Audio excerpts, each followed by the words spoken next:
Hier, samedi 19 décembre 2015, la ville de Sainte-Suzanne fêtait les marins. Un hommage aux marins disparus a eu lieu sur la place de la mairie avec un dépôt de gerbes de fleurs. Ensuite, tout le monde s'est retrouvé sur le site du phare de Bel-Air où, sur fond d'ambiance musicale, était proposée une exposition de maquettes de bateaux ainsi que de divers objets sur le thème de la mer. Et c'est autour d'un bon pique-nique dans les jardins du phare que s'est conclue cette journée de la fête des marins.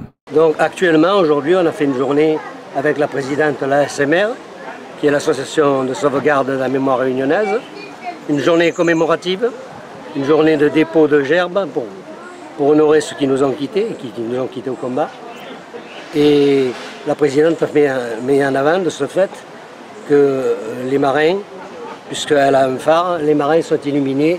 Le phare, ça sert à repérer la nuit les bateaux. C'est un petit peu à cette mémoire-là que les marins de la Comare, les anciens marins de la Comare, illuminent le phare et le jour de Noël. Vous avez diverses circonstances, vous avez des marins qui tombent accidentellement en mer.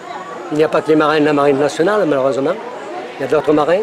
Donc quand on jette des fleurs à la mer, c'est pour tous les marins qui sont perdus, qui se sont noyés.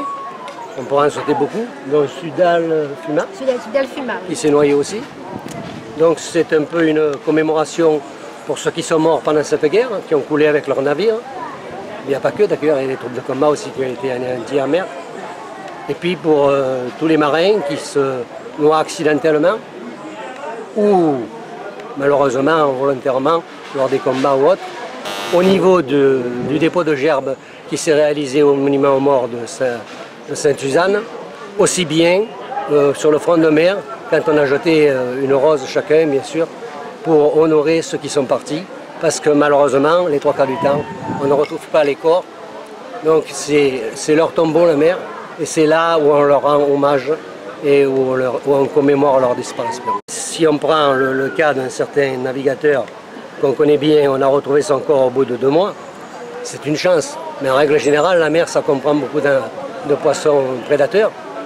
Et malheureusement, les corps sont quelquefois dévorés par ce type de bêtes, ou ils se dissolvent dans l'eau, parce qu'un corps, ça part en morceaux. On a même eu deux disparus sur des bateaux de guerre, sur l'Albatros, il y a 2 ans, qui malheureusement, on ne retrouve pas trace, parce que la mer ne rend pas les corps. Actuellement, c'est d'actualité, les métiers de la mer, surtout ceux de la marine royale, de la marine de guerre, parce qu'avec l'élan qui s'est passé suite malheureusement aux attentats terroristes, il y a eu dans la jeunesse française un élan qui fait que ces jeunes ont voulu se retourner vers les armées pour apporter quelque chose, pour défendre leur nation, leur patrie et leurs valeurs, aussi bien que leur culture.